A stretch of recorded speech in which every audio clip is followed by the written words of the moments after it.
Lei Dominical Nacional. Permitam-me resumir as declarações de Neander. Ele discorre sobre a concretização da teoria teocrática daqueles bispos.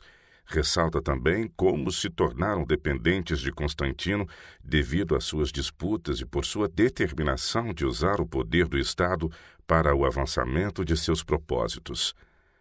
Ele menciona então a primeira e a segunda leis dominicais de Constantino, a lei dominical de 386 d.C., a Convenção de Cartago, a resolução e petição de 401 d.C.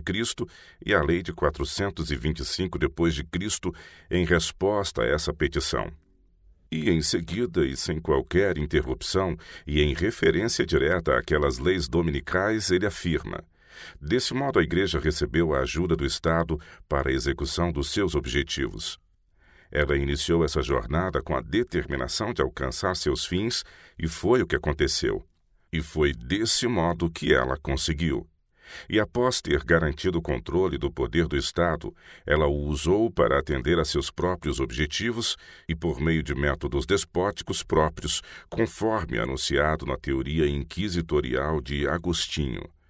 O primeiro passo, lógica e inevitavelmente, conduziu ao último, e os líderes teocráticos em suas ações tiveram a cruel coragem de seguir desde o primeiro até o último passo, conforme idealizado nas palavras de Agostinho e ilustrado na história da Inquisição. Este é o sistema ao qual pertencem as leis dominicais. Esta é a teoria sobre a qual elas se baseiam. Elas não têm outro fundamento. O Sr. Eliot, que falou aqui em defesa deste projeto de lei, sabe que não existe nenhuma lei na Bíblia que exija a guarda do primeiro dia da semana. Eu poderia ler uma passagem de seu próprio livro, O Sábado Duradouro, The Abiding Sabbath, a página 184, em que ele confessa o completo silêncio do Novo Testamento no que diz respeito a algum mandamento explícito quanto ao dia de descanso, o domingo, ou a regras definidas para sua observância. E todos sabem que o Antigo Testamento nada diz a respeito da observância do primeiro dia da semana como dia de descanso.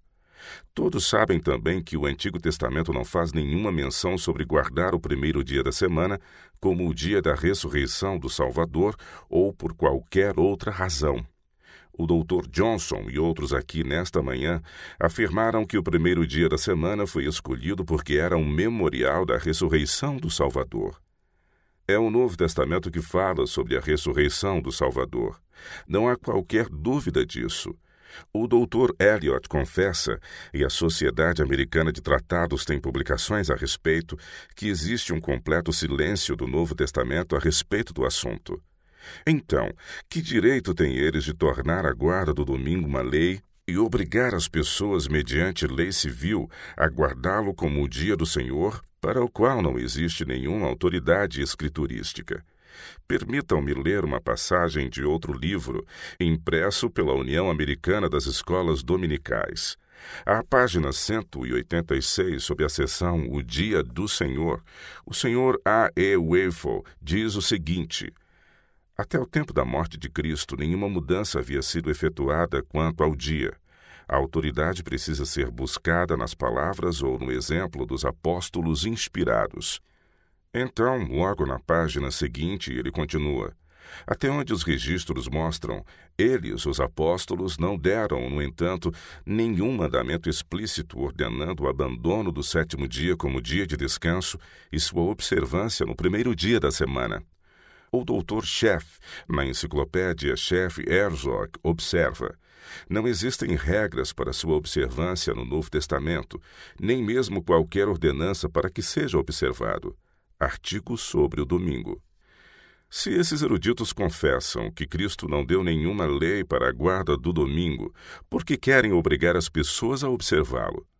Que direito têm eles de obrigar alguém a guardá-lo?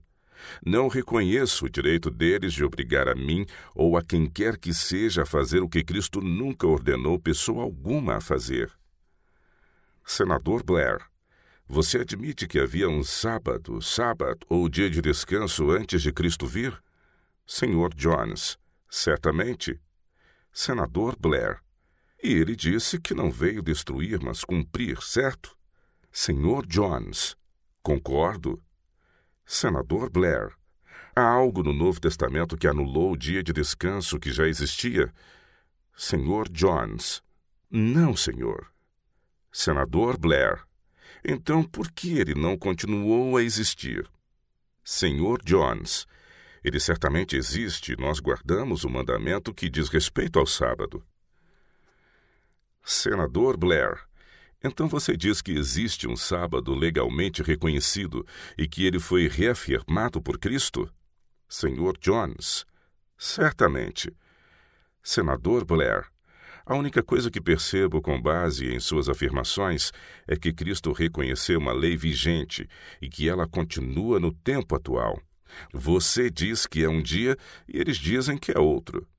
Senhor Jones.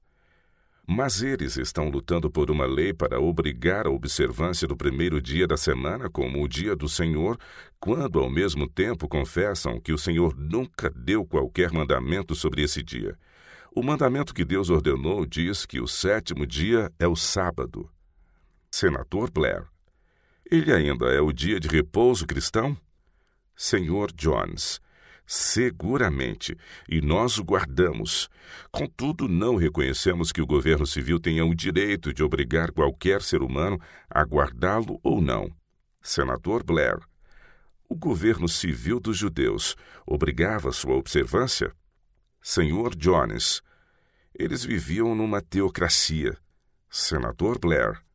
Será que é uma conclusão lógica que quando a única forma de governo for uma teocracia, e isso englobe tudo que pertence ao governo, qualquer outra forma de governo que não seja necessariamente uma teocracia, não possa englobar o mesmo tema que a teocracia? Se o tema de uma forma de governo teocrática, monárquica ou republicana não for o mesmo, controlar o estabelecimento da boa ordem na sociedade, então qual é? Dizemos, e essa é a nossa forma de governo, que cabe ao povo legislar, interpretar e executar a lei.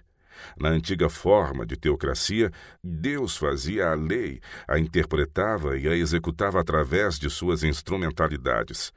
Mas nós fazemos a mesma coisa pela vontade do povo, o que sob a forma teocrática de governo era feita de outra maneira. Agora, se o dia de repouso é necessário para o bem geral da sociedade, a forma republicana de governo deve legislar sobre a observância do dia de repouso e obrigar o povo a guardá-lo, assim como a teocracia fazia. Você parece elaborar seus argumentos, pelo que me parece, com base na premissa de que um governo civil que visa o bem do povo, organizado em nosso país sob a forma republicana, não pode fazer nada que a forma de governo teocrático faz quando existe sozinha. Ambas as formas de governo necessariamente lidam com os mesmos assuntos: o controle, o desenvolvimento, o bem-estar e a saúde da sociedade. Não faz nenhuma diferença a forma de governo que se adota. Senhor Jones. Um governo teocrático é um governo de Deus. Senador Blair. Os poderes ordenados por Deus também o são. Senhor Jones. Este governo não é um governo de Deus. Senador Blair. Você não considera que a existência do governo dos Estados Unidos da América foi estabelecida de acordo com a vontade de Deus? Senhor Jones. Sim, mas não é um governo de Deus. O governo de Deus é um governo moral. Nosso governo é um governo civil. Senador Blair. Uma teocracia é um governo civil e governa em assuntos civis, bem como no âmbito da espiritualidade, da moralidade e da religião. Senhor Jones. Sem dúvida, e é Deus quem a governa. E nenhum outro governo além de uma teocracia pode obrigar a observância de coisas que dizem respeito à relação do homem para com Deus, conforme estabelecidas nos 4 primeiros mandamentos. Senador Blair. Mas essa legislação proposta está fora da parte teocrática. Senhor Jones. De modo algum. Sabemos que ela propõe, mediante a aplicação de penalidades, promover a observância religiosa do dia do Senhor, ao passo que nada, senão o governo de Deus, pode fazer isso. Esse é o ponto que estou ressaltando aqui. Se for permitido aprovar esta legislação, o resultado será o estabelecimento de uma nova teocracia segundo o modelo do papado. E o governo civil nada tem que ver com assuntos religiosos. Este projeto de lei é totalmente religioso, e se esta casa seguir no curso da legislação religiosa, o final certo será uma teocracia de autoria humana, e estaremos assim reinventando o papado. Senador Blair: já faz 300 anos que temos leis dominicais neste país. Elas têm se tornado cada vez mais tolerantes ou permissivas. Apesar de o sentimento geral em favor do dia de descanso parecer estar ficando mais forte, você tem conhecimento de algum caso em que o Estado desta União tomou a iniciativa de promulgar uma lei que obrigasse todos a ir à igreja, o que parece ser o perigo que você teme? Sr. Jones: ainda não. A preocupação deles no momento é promulgar a primeira lei. Esta os conduzirá à situação mencionada. A lei de Constantino foi promulgada em 321 d.C. e ordenava primeiramente que moradores urbanos e mecânicos não trabalhassem, a fim de que pudessem ser religiosos. Eles não pediram muito a princípio.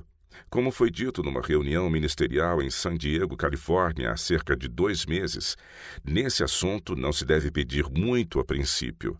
Peça somente o que a opinião pública irá aceitar, e quando você alcançar esse objetivo, poderá pedir mais.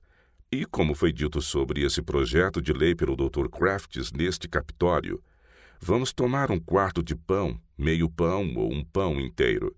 Se o governo fizesse nada mais do que proibir a abertura do correio nos horários de culto da igreja, isso seria um tributo nacional ao valor da religião e levaria a algo mais satisfatório.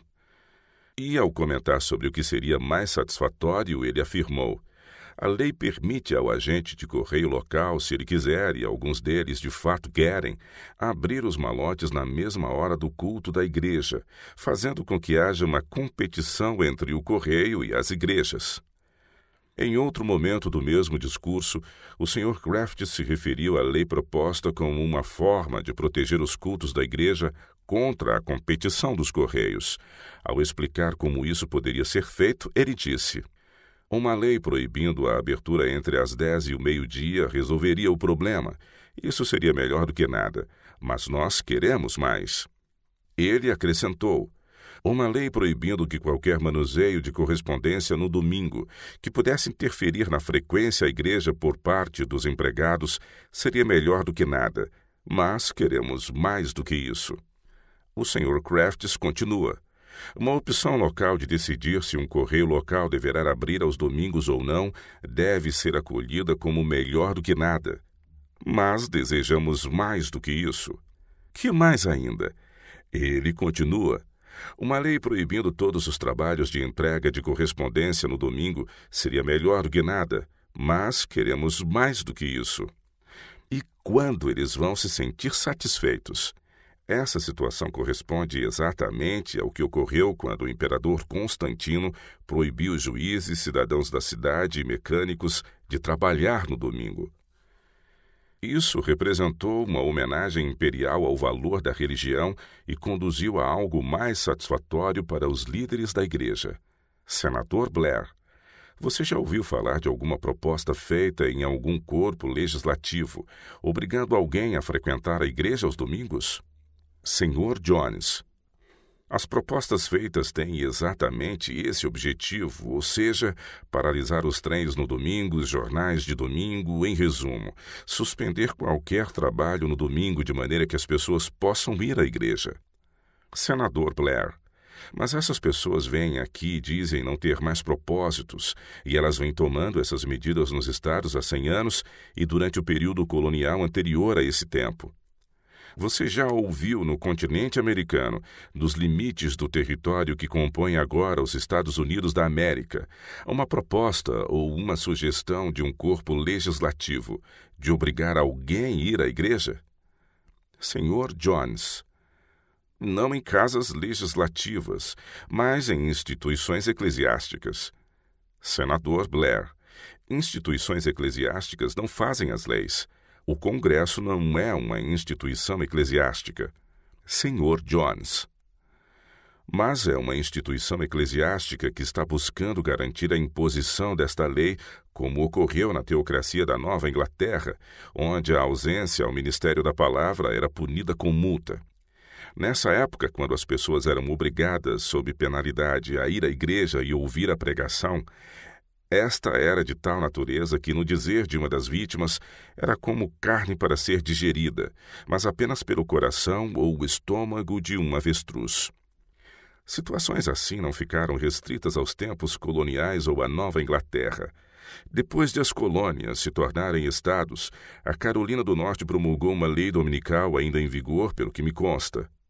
Ela diz o seguinte: decreta-se que toda e qualquer pessoa ou pessoas deverão, no dia do Senhor, comumente chamado domingo, aplicar-se com cuidado aos deveres da religião e da piedade. Em 1803, o Tennessee aprovou uma lei incorporando as mesmas palavras. A Carolina do Sul e a Geórgia, porém, foram além. A Carolina do Sul estabeleceu que toda e qualquer pessoa deverá, em cada dia do Senhor, aplicar-se à observância desse dia, reservando-o para o exercício dos deveres da piedade e da verdadeira religião, de forma pública e particular, e caso não tenha nenhuma desculpa legítima ou razoável, deverá a cada dia do Senhor dirigir-se à sua igreja paroquial ou a alguma outra igreja paroquial ou a alguma reunião ou assembleia de culto religioso. Em 1803, a Geórgia, semelhantemente, promulgou uma lei dominical que, em sua primeira sessão, exigia que todas as pessoas frequentassem a adoração pública. Em 1821, o estado de Connecticut, ao revisar suas leis, alterou sua lei dominical na primeira sessão, que assumiu o seguinte teor: é dever de todo cidadão deste estado frequentar a adoração pública a Deus no dia do Senhor. Essa é precisamente a linha de pensamento proposta por esses homens e mulheres que atualmente trabalham em favor dessa lei dominical. Este é o primeiro passo nessa direção. O objetivo final que eles têm em vista ao impedir o trabalho no domingo é idêntico ao do quarto século, a saber, levar as pessoas a se tornarem devotas e a frequentarem a igreja.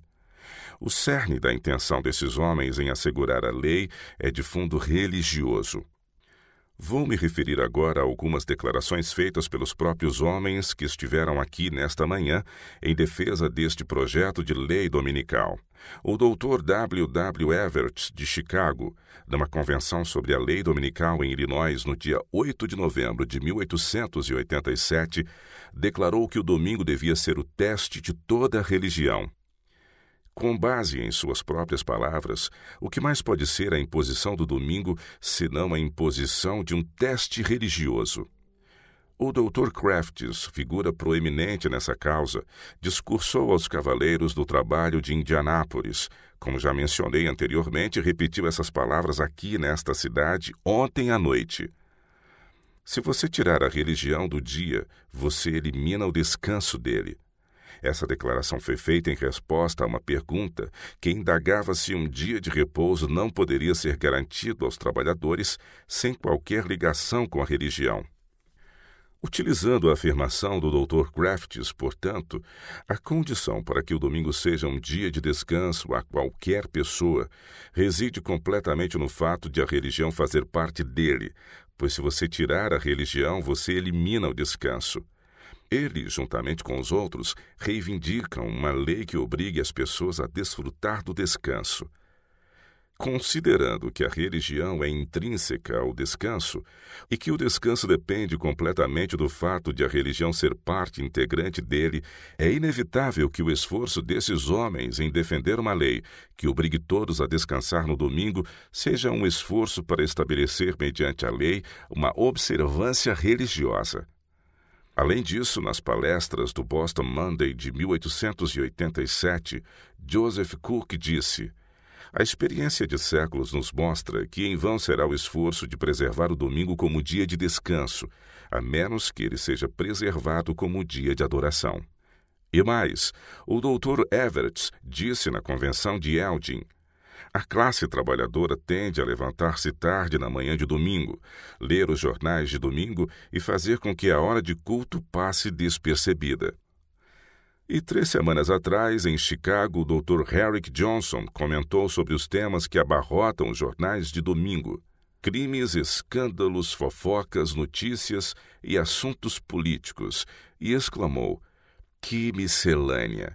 Que prato se coloca diante de um homem antes e depois do desjejum, a fim de prepará-lo para ouvir a palavra de Deus? Fica 2 vezes mais difícil alcançar os que vão para o santuário, e tudo isso, de modo geral, afasta muitos da casa de culto. Disse mais o Dr. Everts nessa convenção: os trens de domingo são outro grande mal. Eles não conseguem arcar com os custos de uma viagem a menos que transportem um bom número de passageiros, de forma que muitas congregações ficam desfalcadas. Os trens ferroviários de domingo estão viajando rapidamente com seus passageiros rumo à perdição. Que ultraje que essas companhias ferroviárias, apesar de sua missão civilizadora, acabem por destruir o sábado cristão, o domingo. Vou apresentar mais uma declaração que resume toda a questão. Numa reunião pública com grande número de participantes sobre a lei dominical realizada no Hamilton Hall, Oakland, Califórnia, em janeiro de 1887, o reverendo Dr. Briggs de Napa, Califórnia, disse aos líderes do governo estadual: vocês delegaram a instrução moral à igreja e então deixam todos fazerem o que bem entendem aos domingos, de maneira que não conseguimos alcançá-los. Portanto, eles querem que o Estado encurrale todas as pessoas no domingo, a fim de que os pregadores possam ter acesso a elas. Essas declarações poderiam ser multiplicadas indefinidamente, mas são suficientes. Os discursos, sermões e o trabalho daqueles que são a favor das leis dominicais seguem todos a mesma linha de raciocínio. Todos mostram claramente que o objetivo velado e real de todo o movimento em prol da lei dominical é o dever de levar as pessoas à igreja. O trem de domingo deve ser impedido de circular, porque os membros da igreja o usam e não vão à igreja em número suficiente. O jornal de domingo deve ser suspenso, porque as pessoas o leem em vez de irem à igreja, e também porque aqueles que o leem e vão à igreja não estão bem preparados para ouvir a pregação. Foi exatamente isso que aconteceu no quarto século com relação aos circos e teatros aos domingos. As pessoas, mesmo os membros de igreja, costumavam ir a esses lugares em vez de ir à igreja. Mesmo que fossem aos dois, temos que admitir que o circo e o teatro romanos não eram o prato mais excelente. Que miscelânea a ser posto diante de um homem a fim de prepará-lo para ouvir a palavra de Deus! O circo e o teatro não podiam dar-se ao luxo de manterem-se abertos aos domingos, a menos que reunissem um grande número de espectadores, o que causava um desfalque em muitas congregações. E como esses centros de diversão impeliam vertiginosamente os espectadores rumo à perdição, eles tinham de ser fechados aos domingos a fim de evitar que muitas congregações fossem levadas à perdição. É extremamente difícil imaginar que um circo com espetáculos aos domingos no século IV pudesse impelir vertiginosamente à perdição alguém que não o frequentasse, ou que um trem de domingo no século XIX possa levar à perdição alguém que não embarque nele. Em outras palavras, se alguém está sendo levado à perdição por esses meios, quem é o culpado? O trem de domingo ou aqueles que andam nele? E a queixa do Dr. Johnson sobre os jornais de domingo possui a mesma inconsistência. Se o jornal de domingo chega até a casa de alguém, de quem é a culpa? Do jornal ou de quem o pega para ler? Aqui reside o segredo de todo o mal que presenciamos agora, e que era uma realidade também no quarto século. Eles culpam tudo e todos, até as coisas inanimadas, pela irreligiosidade, infidelidade e o pecado que se encontram no próprio coração humano. Quando eles conseguirem impedir todos os trabalhos dominicais, os jornais, todos os trens de domingo, para que as pessoas possam ir à igreja ou frequentar atividades religiosas, suponhamos que mesmo assim as pessoas deixem de ir à igreja ou de exercer atividades espirituais. Nesse caso, será que os líderes religiosos e políticos irão parar por aí? Tendo feito tudo para as pessoas se tornarem devotas, irão eles tolerar que suas boas intenções sejam frustradas ou que a posição elevada que ocupam seja desprezada? Será que não irão, então, dar o próximo passo lógico, o passo que foi dado no quarto século, e obrigar as pessoas a frequentarem as atividades religiosas? Após terem tomado todos os passos, menos este último, será que deixarão de tomá-lo? Após terem obrigado os homens a descansar, será que irão deter-se em seus esforços de prover as sanções religiosas que são a única medida para impedir que um dia de descanso forçado se torne um dia de ociosidade compulsória e, consequentemente, de maldade? A probabilidade de que não vão parar é reforçada pelo fato de que a teoria atual é idêntica àquela do quarto século, a teoria teocrática. Já citei o propósito teocrático da União de Temperança Cristã da Mulher. A Associação Nacional de Reforma, cujo secretário fez parte desta mesa hoje, a fim de pleitear a aprovação deste projeto de lei, tem como objetivo explícito o estabelecimento de uma teocracia neste governo. Em suas próprias palavras, eles têm a intenção de tornar esta república uma teocracia tão verdadeira e real como foi a comunidade de Israel. A Associação da Lei Dominical praticamente adota também a mesma teoria.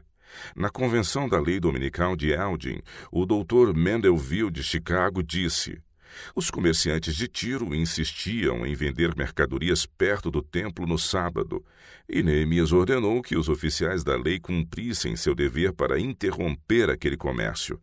Da mesma forma, podemos obrigar os oficiais da lei a cumprir seu dever. Neemias estava governando sob um regime verdadeiramente teocrático, um governo divino. A lei de Deus era o código da nação, e a vontade de Deus se fazia conhecida através da palavra escrita e dos profetas.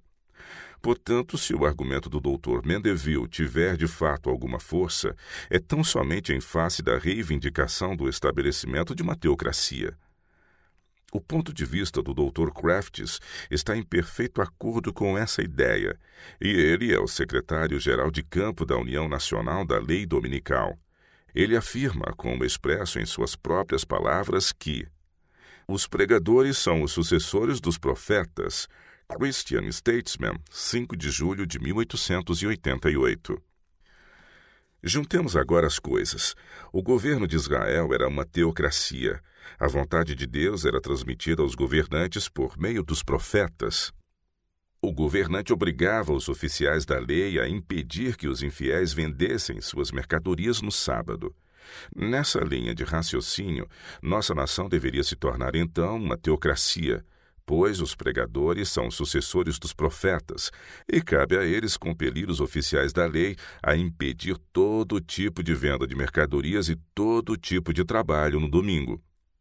Isso mostra conclusivamente que esses pregadores pretendem tomar a supremacia em suas mãos, declarar oficialmente a vontade de Deus e obrigar a todos a prestar obediência a ela. Tal dedução é confirmada pelas palavras do professor Blanchard na Convenção de Eldin.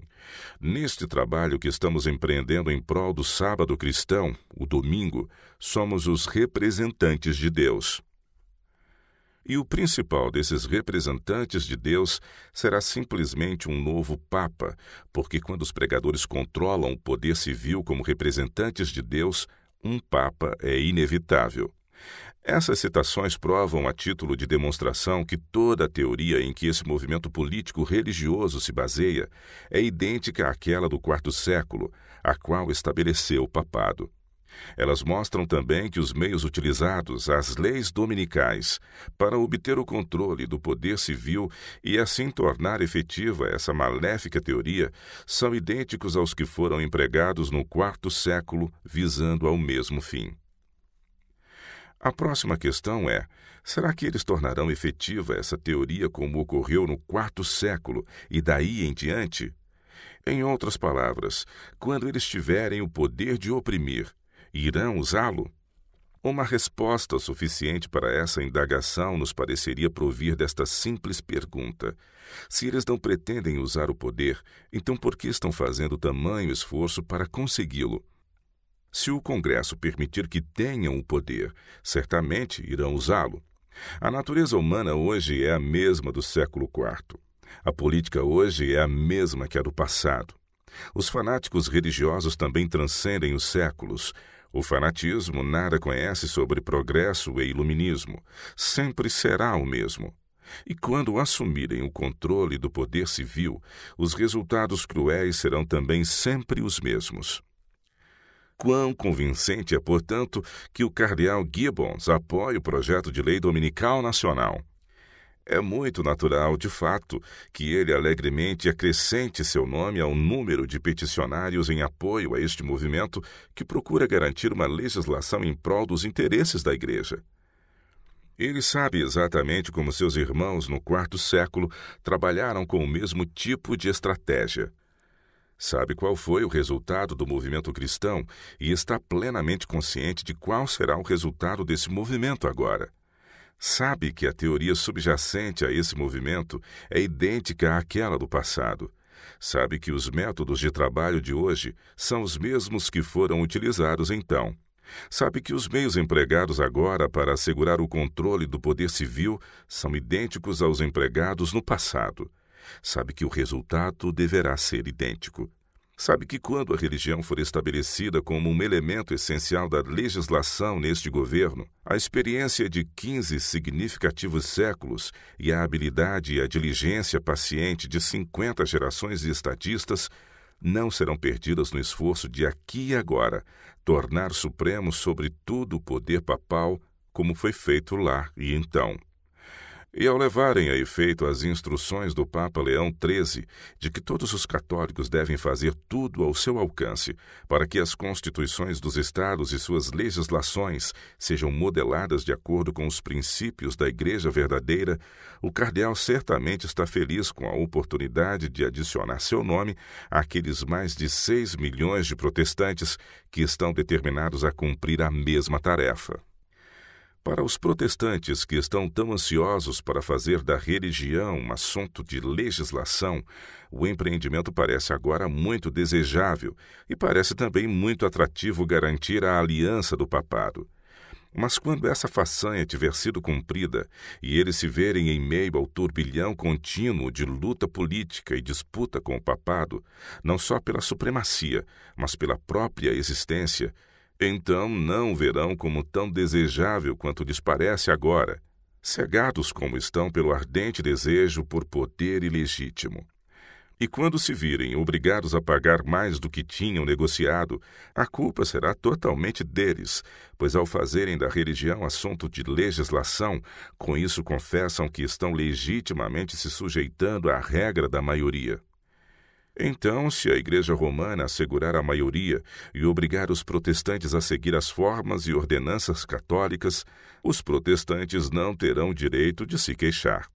Conhecedores como somos do resultado do mesmo tipo de movimento do passado, nossa proposta é de não permitir que esse esquema seja aqui desenvolvido sem um protesto enfático. Senador Blair, você está sendo inteiramente lógico, pois afirma que não deveria haver nenhuma legislação dominical feita pelo Estado, nem pela nação. Senhor Jones, sim, senhor, é evidente que estou sendo lógico desde o início da minha argumentação. Quero mostrar ao senhor o princípio maléfico sobre o qual todo esse sistema está fundado, e a razão pela qual faço isso é porque o último passo é uma decorrência do primeiro. Se o Senhor permitir que esse princípio e esse movimento tomem o primeiro passo, os que se encontram no poder irão ver no final que podem dar o último passo. Aqui reside o perigo. Veja como no século IV a lógica desses passos só conduziu à Inquisição. Senador Blair, a Inquisição foi abolida pela revogação das leis dominicais? Senhor Jones, não, mas o princípio da Inquisição foi estabelecido por leis dominicais. Senador Blair, se a Inquisição foi estabelecida com base nas leis dominicais, então não foi somente pela extinção do dia de descanso que ela foi abolida? Como você pode remover a consequência sem remover a causa? Senhor Jones, as leis dominicais nunca foram abolidas. Senador Blair, então a lei dominical não poderia ter sido a causa da Inquisição. Senhor Jones, O poder que encarna a Inquisição ainda continua, e seus emissários a têm defendido neste país. Esse mesmo poder está agora ansiando pelo controle da lei civil, e as mesmas causas geralmente produzem os mesmos efeitos. Senador Blair. E a remoção das causas remove juntamente com elas os efeitos. Senhor Jones. Às vezes. Senador Blair. Consequentemente, as leis dominicais não foram a causa da Inquisição, a menos que ela ainda exista. Senhor Jones. Não, as leis dominicais não causaram a Inquisição. Senador Blair. Segundo o que você afirmou, eu entendi que sim. Senhor Jones, eu disse que por meio delas a Igreja recebeu o poder de tornar eficazes o princípio e a obra da Inquisição. Um determinado exercício de poder pode ser proibido. Todavia, os meios pelos quais esse poder foi obtido podem não ser proibidos. Em outras palavras, o poder adquirido por meio do engano das leis dominicais pode ser proibido em certas coisas, mas permitido em muitas outras. Senador Blair. Deus criou o sábado e governou a nação judaica por quase 3.000 anos com o sábado. Você acha que o sábado foi para o bem do povo judeu ou para o seu prejuízo? Senhor Jones, ele foi estabelecido para o bem da raça humana. Senador Blair, incluindo o povo judeu? Senhor Jones, sim, senhor. Senador Blair, ele foi estabelecido como parte da administração civil. Senhor Jones, mas a Igreja e o Estado eram um. Senador Blair, então o que chamamos de administração civil estava incluída naquela teocracia. Senhor Jones, a Igreja e o Estado eram um. Eles estavam unidos e tratava-se de uma teocracia. Senador Blair, se a aplicação do dia de descanso durante esses 3.000 anos, pelo menos, foi para o bem dos judeus e da raça humana, será que o dia de descanso não seria para o bem dos judeus e da raça humana desde os tempos de Cristo, como era antes? Senhor Jones, ele é para o bem da raça humana. Senador Blair, se formos tê-lo, será mediante a lei civil. Você não concorda que não teremos nenhum dia de descanso na atualidade sob nossa divisão de poderes de governo, a menos que o tenhamos reconhecido e imposto pela autoridade do Estado? Senhor Jones, certamente nós temos um dia de descanso. Senador Blair, seria sua proposta eliminar o dia de descanso da Constituição e do modo de vida da sociedade nesses tempos modernos? Senhor Jones, não, senhor. Senador Blair, certamente que sim no que respeite à existência, promulgação e aplicação do dia de descanso mediante a lei. Senhor Jones, sim, por lei civil. Senador Blair, mas ele foi obrigatório no que chamamos de conduta civil de pessoas que viveram sob uma forma de governo teocrático por pelo menos 3.000 anos. Senhor Jones, certamente. Senador Blair, hoje a observância do dia de descanso depende da obediência compulsória à lei. Senhor Jones, de modo algum. Senador Blair, precisou haver uma lei de Deus a qual ele impunha sob pena de morte, apedrejando os homens até a morte quando a violavam, e nós temos o dia de descanso somente com base no que chamamos de lei civil, que é igualmente uma parte da lei de Deus. Senhor Jones, aquele governo não foi organizado especialmente para impor o sábado. Senador Blair, mas eles apedrejavam as pessoas até a morte por violarem aquela lei. Senhor Jones, sem dúvida, e faziam o mesmo com a transgressão de outros mandamentos. Senador Blair, em outras palavras, Deus tornava o sábado obrigatório por meios humanos. Senhor Jones, certamente. Minha resposta a tudo isso é que aquela era uma teocracia, uma união entre Igreja e Estado. A Igreja era o Estado e o Estado era a Igreja. Senador Blair, você está dizendo então que não existe algum Estado para impô-lo? Senhor Jones, estou dizendo que nenhum governo pode impor o dia de descanso bíblico, quer o entenda como o 1º ou 7º dia da semana, nem outras coisas que pertencem a Deus, exceto um governo teocrático em que a Igreja está unida com o Estado. Portanto, digo que se você estabelecer uma lei como a que está sendo proposta, isso conduzirá diretamente à união da Igreja com o Estado. A lógica da discussão exige isso, e tal união será o fim desse processo, visto que a lei não pode ser imposta de outra forma. Esses cavalheiros dizem que não querem uma união entre Igreja e Estado. O que pretendem dizer ao falarem de união entre Igreja e Estado é quando o Estado seleciona uma denominação em particular e a coloca como favorita acima de todas as outras. Isso é o que eles entendem por uma união entre Igreja e Estado. Contudo, uma união entre Igreja e Estado foi formada por Constantino, ao ele reconhecer o cristianismo como a religião do Império Romano. Todos sabem que houve uma união entre Igreja e Estado, que culminou no estabelecimento do papado. Uma união entre Igreja e Estado consiste no fato de o poder eclesiástico controlar o poder civil e de usá-lo segundo seus próprios interesses. Esse será o fim deste movimento e essa é a razão por que nos opomos a ele. Senador Blair, você afirma então que a Igreja e o Estado separados não farão as coisas corretas que a Igreja e o Estado sempre fizeram quando eram unidos na teocracia. Senhor Jones. Não, senhor. Senador Blair, então por que você diz que o Estado... Senhor Jones, minha intenção não foi negar sua declaração.